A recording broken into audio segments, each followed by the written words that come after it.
ambassadors who excel in technology, medicine, sport, creative art and other human endeavors. The Vice President spoke during the 10th Annual National Migration Dialogue with the theme Beyond Borders, celebrating migrant legacy, protecting their rights at the banquet hall of the Presidential Villa Abuja. He said in 2022 alone, Nigeria accounted for $21.9 billion in diaspora remittances, representing 64% of all remittances in West Africa, a testament to the invaluable economic contributions of Nigerian migrants. Earlier in his welcome address, the Federal Commissioner of NCFRMI, Ahmed Said, said the dialogue has provided an invaluable space to reflect on the migration conversation, progress in formulating policies to address their challenges. This freedom to seek new horizons, whether for work, safety, or opportunity, has played a foundational role in the development of civilizations.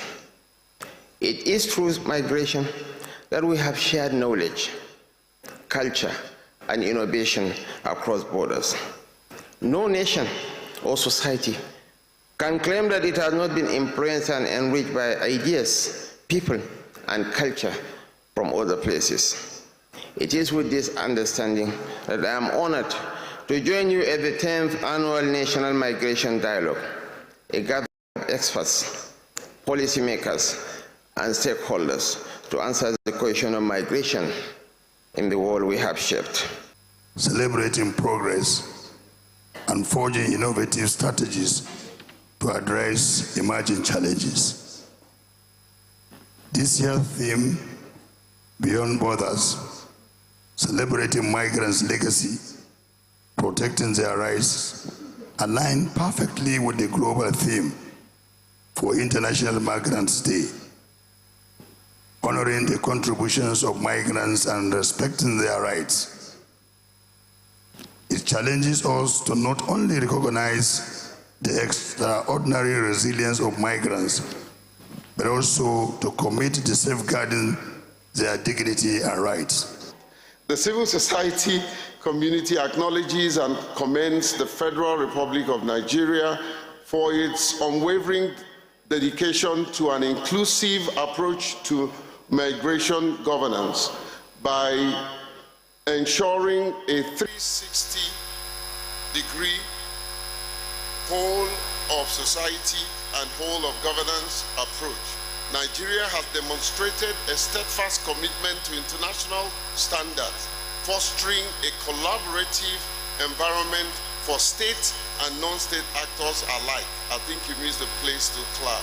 Developing world economies, and what we want them to do is also look back home and join us in building our country.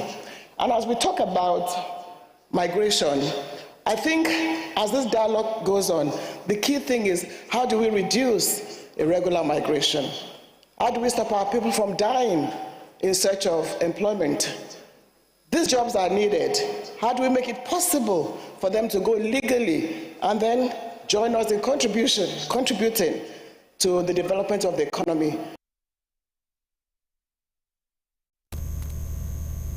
The Federal Ministry of Justice says it's ready to collaborate with relevant stakeholders to drive the full implementation of the Freedom of Information Act. Attorney General of the Federation, Lateef Fagbemi, made the revelation at the commemoration of 2024 International Anti-Corruption Day held in Abuja on Monday.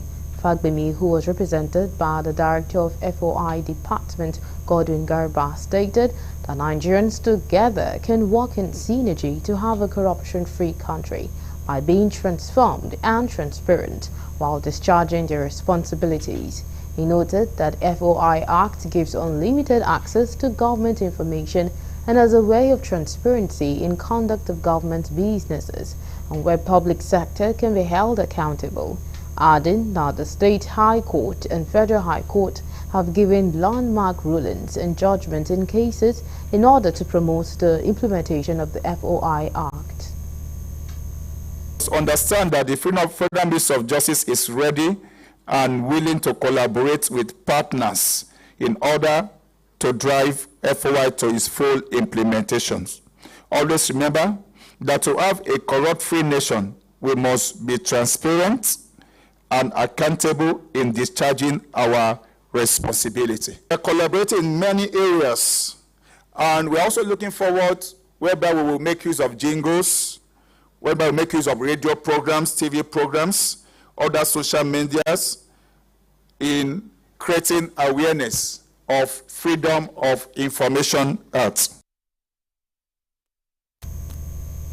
In her remarks, Executive Director of Center for Transparency Advocacy, Frit Nwadishi, urged for effective domestication, implementation and deployment of the FOI across states in Nigeria. The Freedom of Information Act 2011 is a powerful instrument in our arsenal against corruption. By leveraging FOIA, we can unlock the secrets of governance, promote transparency, and hold leaders accountable. As we unite with the youth, we acknowledge their energy, creativity, and determination. Together, we will harness the potential of the Freedom of Information Act to build a brighter tomorrow where integrity is a cornerstone of our collective existence. It has been said several times that corruption is the bane of development in Nigeria, and ironically, all efforts to curb the trend have not yielded any positive result. Several discoveries have been made in the past, and those culpable are in their homes living large without any form of reprimand. Galaxy News correspondent Levi Joseph takes a look at this scenario in this report. Systemic corruption is a major obstacle to stability and economic development in Nigeria. It's estimated that since independence, corruption has cost the country economy about $700 billion. The Economic and Financial Crimes Commission of Nigeria recovered several hundreds of millions in local and foreign currencies linked to corruption and fraud practices, but without tangible prosecution of the perpetrators. If I was to rate Nigeria presently, today, about the fight against corruption, I would say that there is a lot of movement, but very little progress. So there's a lot of activities going on in terms of on the part of government, or across all arms and tiers of government, that appears to support the notion that we are fighting corruption. But in the real sense of it, there has been little outcome or commitment on the part of those who should necessarily take those actions towards fighting corruption.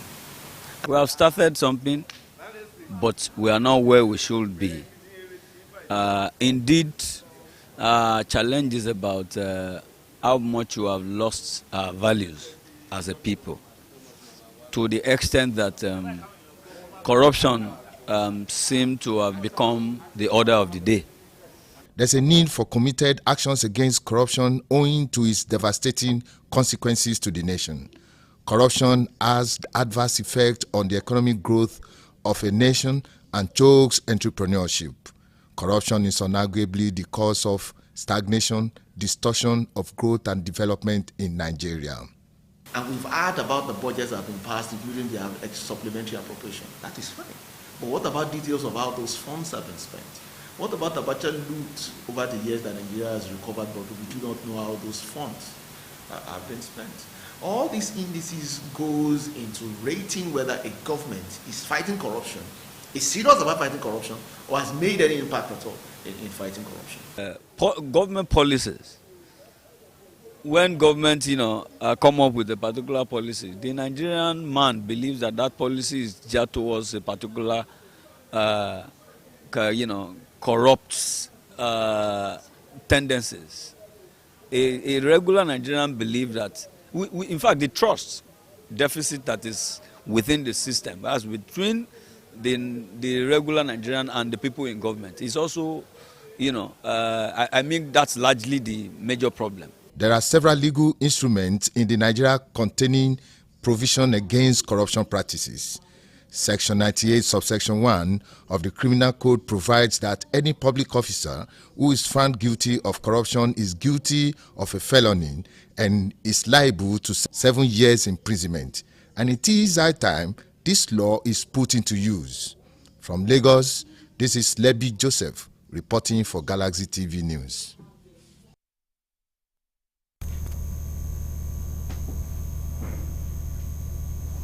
Speaker of the House of Representatives, Abbas Tajuddin, has highlighted how corruption has drained vital resources that could otherwise be invested in infrastructure, job creation, education and healthcare.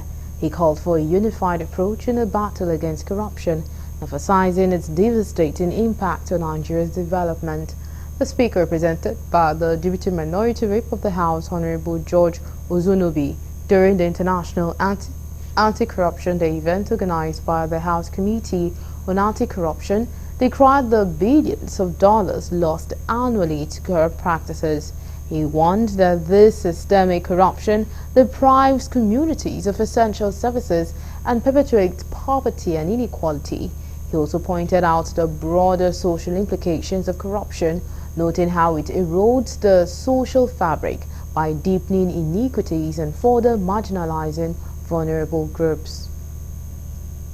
House of Representatives has prioritized anti-corruption in its legislative agenda, reflecting our unwavering commitment to addressing this issue comprehensively. We are reviewing existing anti-corruption laws to strengthen enforcement mechanisms and close any legal loopholes enabling corruption practices. Our focus will be 1. Strengthening youth-oriented program that emphasizes the value of integrity, accountability, ensuring they are empowered to reject and expose corruption in their sphere of influence. Deepen collaboration with anti-corruption agencies to enhance capacity building and intelligence sharing. Engage the organized private sector to uphold ethical businesses practice, as their role is crucial in reducing illicit financial flow and promoting a transparent economy. What do you do in terms of enforcement? ICPC can receive your reports, as well as our sister agency, EFCC. You can send reports of corruption. Anywhere you see reports, you see corruption taking place, a bribe being given, being exchanged, somebody asking you whether in your tertiary institution, in NYSC, in your place of work, your place of primary assignment, be a whistleblower against corruption. To some of us, we don't even know what functions is there on the Code of Conduct Bureau. If you look at the Constitution, the 5th schedule, part 1 of the Constitution, there are 14 codes which are expected to be complied by all public officers. One of them is bribery and corruption. Second, abuse of office, filling of asset declaration. You know, all this, there are 14, and they are expected to be dealt with by the Code of Conduct Bureau.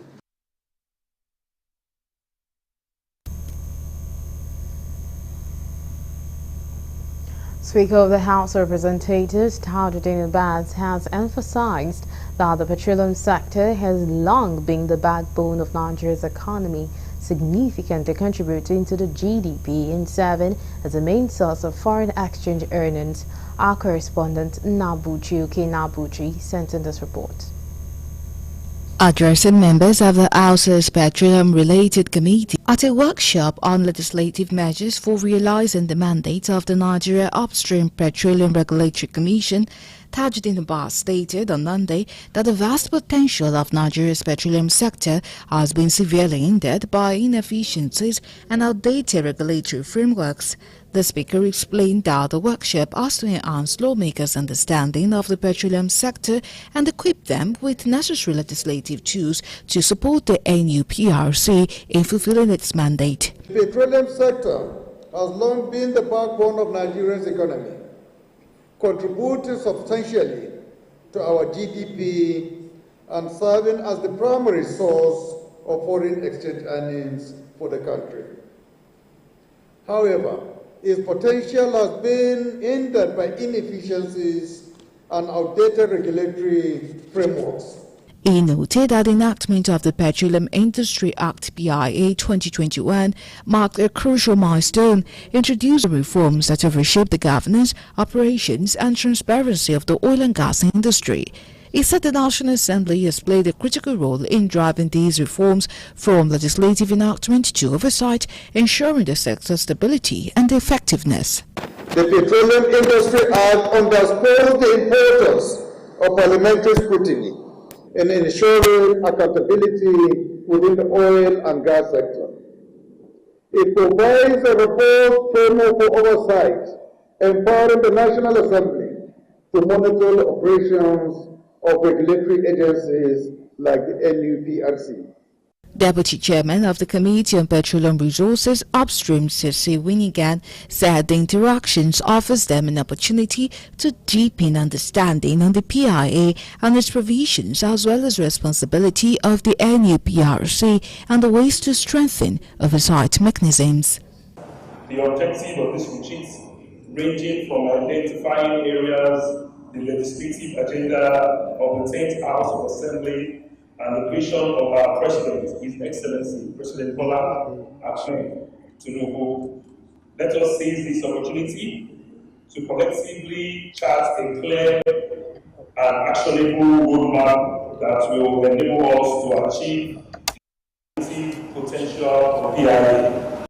Together, we can ensure that the petroleum sector contributes to drive economic growth and development for all Nigeria. Following the landmark legislation called the Petroleum Industry Act 2021, which this respected National Assembly passed into law in 2021, in August 2021, the Nigerian Upstream Petroleum Regulatory Commission was created and seized with the responsibility of superintending the regulatory administration of the upstream petroleum sector.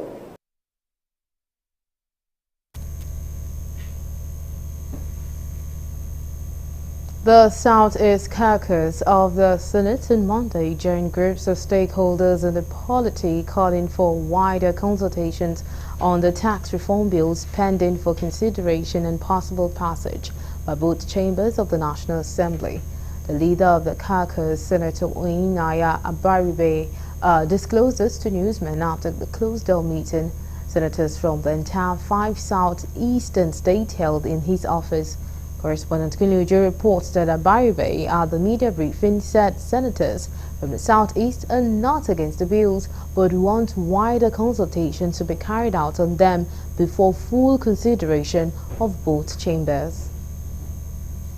Southeast Caucus of the National Assembly, the Senate Caucus of the Southeast, we met and we took a few decisions with respect to the tax bills sent to the National Assembly. The decision of the Southeast Caucus is that as much as we are not against the bill, specifically, the senator said the caucus need to consult with constituents across the 15 senatorial districts in a zone with the state government and other critical stakeholders. He added that they have read through the bills and want to share their knowledge with all the stakeholders from the Southeast zone for much more equitable framework in the bills that would eventually be passed. but we need to do further consultations with our people. I think that clears everything. A much more an equitable, we will have a much more equitable framework for a bill when we finish our consultations. Yeah, so we're not against the bill.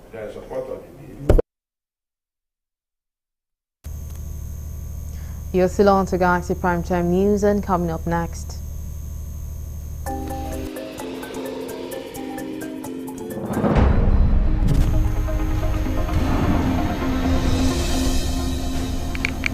The Chief of Army Staff says neighboring countries have shown support to ensure that Lakurawa terrorist group are taken out of the Nigerian borders.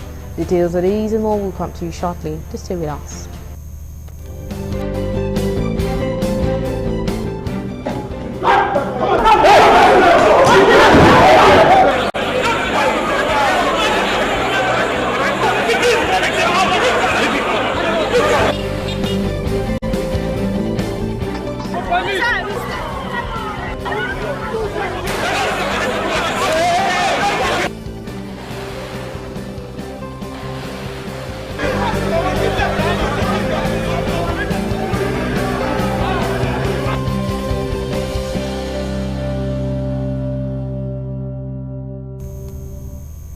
We're glad to have you back. Now for more update and latest news, please visit our website www.galaxytvonline.com. Connect with us on our X handle at Galaxy TV. Subscribe to our YouTube channel, youtube.com/GalaxyTVNews. You can follow and interact with us on our Facebook page, facebook.com/GalaxyTV. Remember to follow and tag us on our Instagram page at Galaxy TV. Our social media platforms are user-friendly and can always accommodate your live update and comment, as you can easily scan our IGQR code.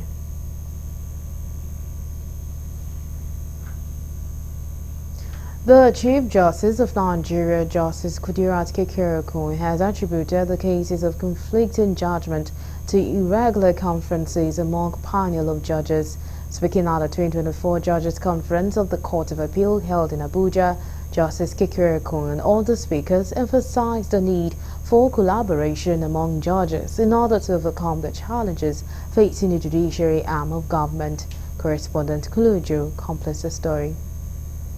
Justice Kudirat Kekereekun, in a keynote speech, emphasized the need for collaborative efforts in decision-making, particularly hearing of matter by multi-judge panels, adding that such encourage robust deliberation, ensuring that judgments are comprehensive and well-reasoned.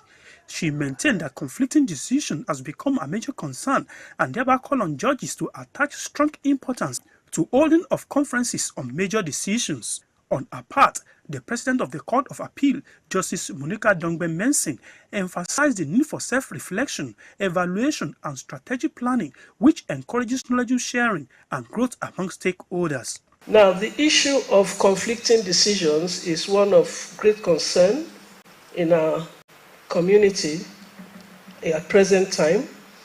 And one of the reasons that we have conflicting decisions is because many panels do not hold conferences to discuss all reserved judgments. It is strongly recommended that conferences be held. I cannot overemphasize this point. We are an appellate court for a reason, and the reason is that several heads are better than one. So holding conferences, exchanging opinions and ideas on matters that come before us is extremely essential. Justices occupy a position of paramount importance in the administration of justice, and with their decisions exerting a profound impact on individuals, communities, and society at large. Nevertheless, despite our expertise and experience, we are not immune to the limitations inherent in human decision-making, including errors, biases, and prejudices. To address these limitations and ensure the delivery of justice.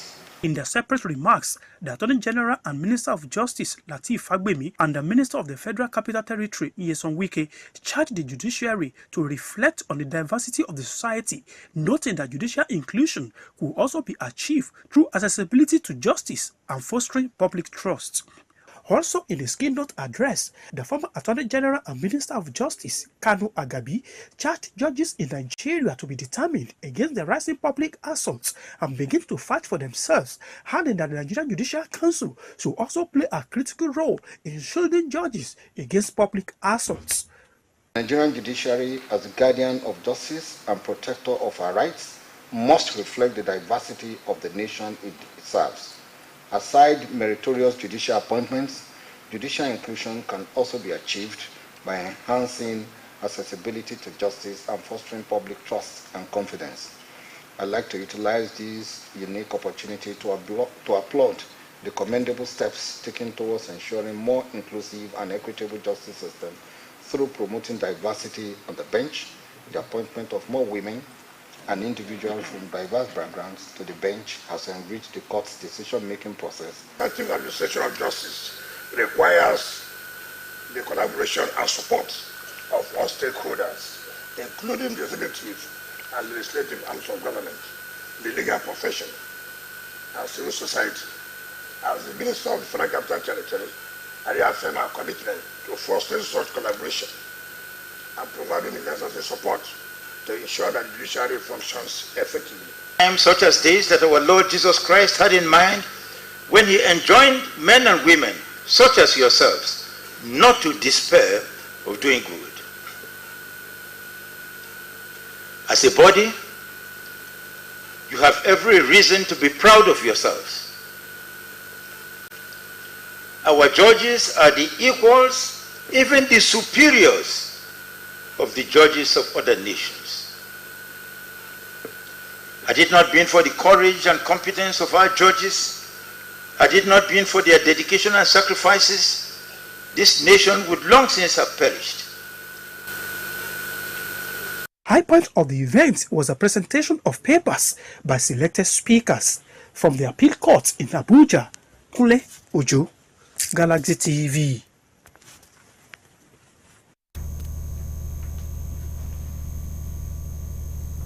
The Federal High Court in Ado-Ekiti, Ekiti State has granted a lawyer and human rights activist, Dele Faratimi, a 50 million naira bail. The court's decision was disclosed by the presidential candidate of the African Action Congress in the 2023 election, Omoyele Sowore, via his ex-handle on Monday. The first hurdle was crossed. Dele Faratimi was granted bail of 50 million naira surety in a like sum with someone with a landed property. The case was adjourned to January 29, 2025, the tweet reads.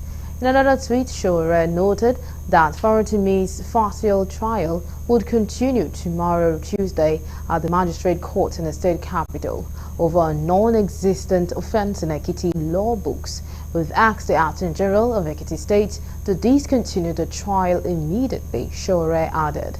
On Wednesday, December 7, 2024, Faratimi was remanded in prison custody by the Ado-Ekiti Magistrate Court following his arrest on 16 counts of criminal defamation. Faratimi's trial comes on the heels of his alleged defamation of a renowned senior advocate of Nigeria and founder of the Afe Babalola University, Are Afe Babalola, in his recently published book titled Nigeria and its Criminal Justice System.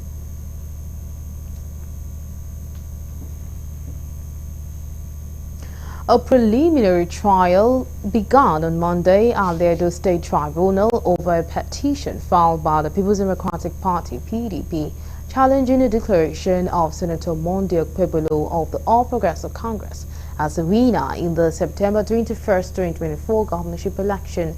A three-man tribunal panel led by Justice Wilfred Upochi Yusuf and A.A. Adewole adopted the procedure to hear the appellant application as the counsel presented their petition against the defendant APC. Speaking shortly after the court adjourned hearing to December 18, 2024, the appellant counsel Ken Muzia and the Edo State legal advisor to the defendant APC Okoro Stephen spoke on the procedure. The trial started today, and we went through some basic housekeeping issues and then the rules. You have to do that before we get to the completion stage. First of all, inauguration, then after which started hearing applications. But the thing is that some applications were not ripe for hearing because they just be served, and so they needed time to respond. And so in the wisdom of the court, the matter was now adjourned to on the 18th of this month to hear all the pending applications. Yaga Africa, an election monitoring group, has released a comprehensive report on the 2024 Ondo governorship election, shedding light on the electoral process, achievements, challenges, and recommendations for future elections. The report highlights that the election was relatively peaceful and a high level of preparation by the Independent National Electoral Commission (INEC). Correspondent Kunujo reports that Yaga Africa's report emphasized the need for collective effort to safeguard the integrity of the electoral process and build public trust. The electoral observers also spoke on improving BVA's functionality, continuous training for polling officials, and improved maintenance of BVA's devices. Just after the elections in Ondo State, we thought it is important that we bring stakeholders back together to reflect on the high points of the election, to see what works, what did not work, and what can we do better as we engage the future elections in the state and by extension in Nigeria. We need to appreciate Jiaga Africa for putting this together. And one thing that I observed from all our discussions and observations and the submission of everyone here is the fact that, you know, our electoral act actually needs serious amendment. We need to reform it. Candidate of People's Democratic Party (PDP) in the just concluded gubernatorial election in Ondo State, Agbola Ajayi, has described the election as a miscarriage of democracy orchestrated by the Independent National Electoral Commission (INEC).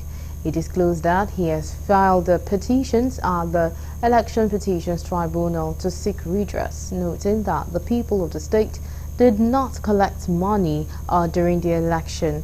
Although he didn't reveal the reliefs he's seeking from the court over the conduct and outcome of the November 16 gubernatorial poll.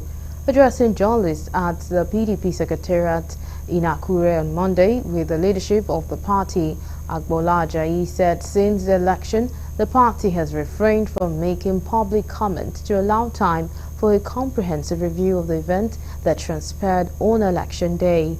He said there were misconceptions and allegations made against the electorate, stating that the people sold their vote or were compromised. He stressed that the people were not for sale.